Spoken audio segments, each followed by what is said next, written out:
दोस्तों अभी आप टीवी पे एक न्यूज़ चालू होंगे, ठीक है ना। वक्फ का जो बिल भारत सरकार ने पास कर दिया, यानी बिल पास कर दिया, कानून बन गया, उसके ऊपर में बहुत बड़ा बवाल होने लग गया। और हिंदू मुस्लिम में बवाल क्यों हो रहा है, यह मुस्लिम भाइयों को भी समझना चाहिए और हिंदू भाइयों को भी समझना चाहिए। खैर, इस पर मेरे को कोई वीडियो बनाना नहीं था, लेकिन जब ये बवाल देख रहा हूँ और सोच रहा हूँ कि हिंदू अपने पलायन कर रहे, यह भी देखने में आया है, मुस्लिम भाई भी रास्ते पे निकले हुए, तो ये वक्फ है क्या?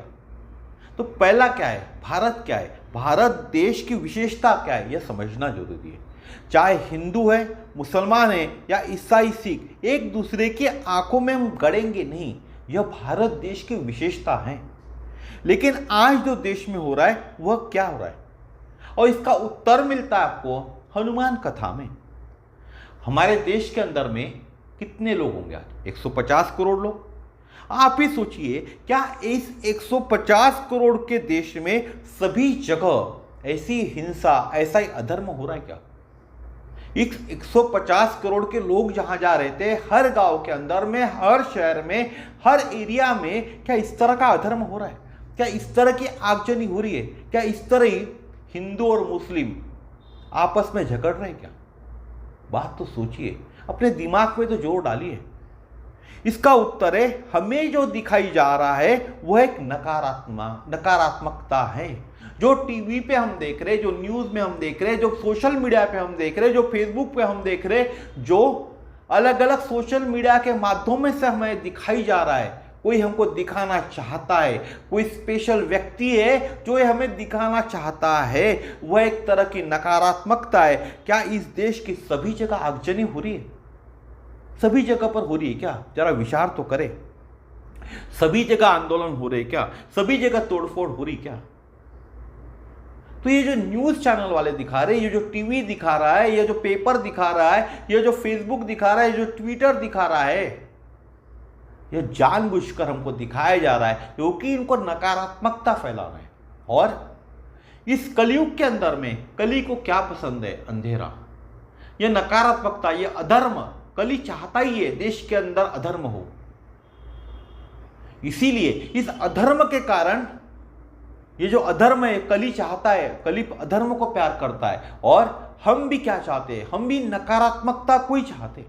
हमको ये नकारात्मकता अच्छी लगती है। हम इसीलिए इन चैनलों को बार बार देखते हैं, इन चैनलों के उन डिबेट्स को बार बार देखते हैं। कोई एक नेता आता है, कोई हिंदू नेता आता है, कोई मुस्लिम नेता आता है, कोई मुस्लिम स्कॉलर आते, कोई मुस्लिम धर्मगुरु आते, कोई हिंदू धर्मगुरु आते, और सब लोग बोलते, सब लोग वक्फ के खिलाफ है, कानून गलत बन गया। लेकिन सोचने की बात यह है, यह कानून आज बना, नया कानून बना, कानून के अंदर संशोधन बना, लेकिन यह जब कानून बना था, जो मुस्लिम भाई किसी के कहने पर, किसी के बहकावे पर आज रोड पर आकर आगजनी कर रहे, हिंदुओं को मार रहे, आगजनी कर रहे, हिंदू को मार रहे, उन मुस्लिम भाइयों को पहले सोचना चाहिए। यह वीडियो उन तक जरूर पहुंचाइए, उनको सोचना चाहिए, विचार करना चाहिए। जब वक्फ आया था, वक्फ क्या है, यह हम में से 99.9% हिंदुओं को मालूम नहीं, और 99% मुस्लिम भाइयों को भी मालूम नहीं होगा, मुझे तो नहीं मालूम क्या है। लेकिन जब यह वक्फ कानून बना था पहली बार, तब जितना समझ में आया कि मुस्लिम भाइयों के हित के लिए बना था, गरीब मुस्लिमों के लिए बना था। तो जो रोड पे गरीब मुस्लिम निकले हुए हैं, आप देखोगे रोड पे गरीब मुस्लिम ही ज्यादा होंगे, आपको दिखेंगे आगजनी करने वाले, आंदोलन करने वाले। तो इनको इससे कुछ लाभ मिला क्या? इनके परिवारों को इससे कुछ लाभ मिला क्या? कितने साल पुराना कानून है ये, लाभ मिला कभी? तो फिर आज क्यों आप रोड पे निकले जब इसके अंदर संशोधन हो गया? आज तक आपको इस कानून से कभी कोई लाभ ही नहीं मिला। जिनको लाभ मिल रहा था वह तो डिबेट कर रहे, वह तो न्यूज़ पर आकर चिल्ला रहे, वह तो पेपर में आकर चिल्ला रहे। ऐसा ही लगता है ना। क्या कहते, जो दान करता है वह कभी चिल्लाता नहीं, वह कभी हिसाब नहीं मांगता है। जो कभी दान नहीं करता वही हिसाब मांगता है। तो आपको तो इन्होंने इकट्ठा कर लिया क्योंकि इनको अपनी रोटी सेकना है, आपको रोड पे लाके खड़ा कर दिया, आपको आंदोलन में खड़ा कर दिया। आप सोचिए, जब वक्फ कानून पहले बना था तब से आपको कुछ मिला क्या? आप इस देश के अंदर में गरीब मुसलमान थे हो, तो आपको कभी कुछ फायदा मिला क्या? नहीं मिला। फिर आज आप रोड पर क्यों आ गए? आपसे क्या छिन जाएगा? आपको इसके पहले कभी कुछ मिला ही नहीं, तो इस कानून के अंदर संशोधन होने के बाद आपका क्या छिन जाएगा? विचार करिए, आपका क्या छिन जाएगा? विचार करिए पहले और फिर बताइए। कोई मस्जिद बंद हो सकती है क्या? नहीं हो सकती। जिस मस्जिद में आप नमाज पढ़ते हो, क्या वहां मना कर देंगे? जिस कब्रिस्तान में जिस कब्रिस्तान के अंदर में अंतिम संस्कार होता है, क्या वह बंद हो जाएगा? नहीं होगा। पहले विचार तो कीजिए कि आपको क्या मिला जो आप आंदोलन के लिए रोड पे आ गए। आपको कुछ मिला ही नहीं है, और अब संशोधन हुआ है तो थोड़ा देर इंतजार तो कीजिए, थोड़ा समय तो दीजिए। सरकार ने जो संशोधन किया, इस संशोधन के अंदर से आपको कुछ मिलने वाला है क्या नहीं मिलने वाला? आपको कुछ लाभ होगा क्या नहीं होगा? यह समय बताएगा ना। तो समय आने दीजिए, विचार कीजिए। अगर समय आने पर आपको लाभ मिलता है तो सही संशोधन हुआ है, अगर नहीं मिलता तो संशोधन सही नहीं हुआ है। तब आप हक की आवाज उठा सकते हो, तब आप आंदोलन कर सकते हो। लेकिन आप किसी के बहकाव में आकर आज ही आंदोलन कर रहे हो और हिंदुओं के घर जला रहे हो, हिंदुओं को पलायन करना पड़ रहा है, तो ये तो गलत बात है ना। ये तो आपका धर्म भी नहीं कहता कि हिंदुओं के घर तोड़ो। उनके घर के अंदर में आप किसी ने, मैंने टीवी पे सुना कि पानी में जहर मिला रहे हो।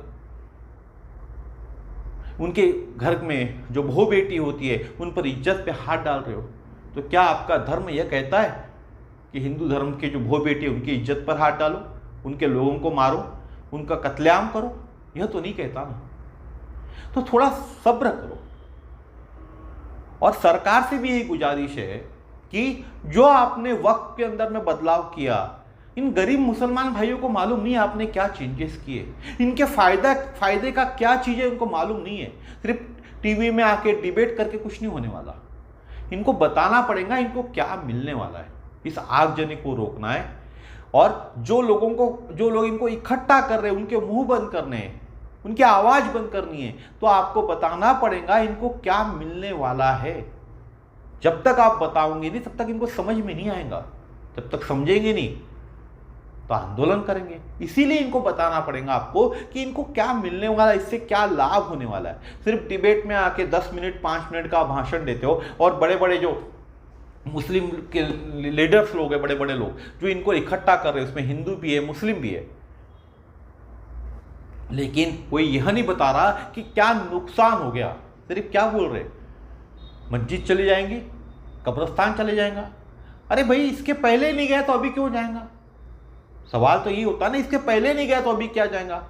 इसके पहले वक्फ कानून था, उससे कुछ मिला ही नहीं। कुछ मिला नहीं तो कुछ जाएगा क्यों? कोई चीज अगर आपको मिली ही नहीं है तो जाएंगी कैसे आपके पास से? आपको सोचना चाहिए। आंदोलन करने के पहले यह सोचो, जो चीज आपको मिली ही नहीं, जो चीज आपके पास है ही नहीं, तो उस चीज का नुकसान कैसे होगा? अगर आपके पास पैसा नहीं है, आपके पास मकान नहीं है, तो उसका नुकसान कैसे होगा आपका? किसी के बहकाव में आकर आप रास्ते पे मत आइए, ये कत्लेआम मत कीजिए, हिंदू को परेशान मत कीजिए। आप भी इस देश में रहते हैं, हिंदू भी इस देश में रहता है, ईसाई भी इस देश में रहता है, सिख भी इस देश में रहता है। तो किसी का कुछ होने वाला नहीं है, किसी को कोई नुकसान नहीं होने वाला है। सभी लोग प्रेम भाव से यहां रहे। यही एक गुजारिश है हाथ जोड़कर आप लोगों से।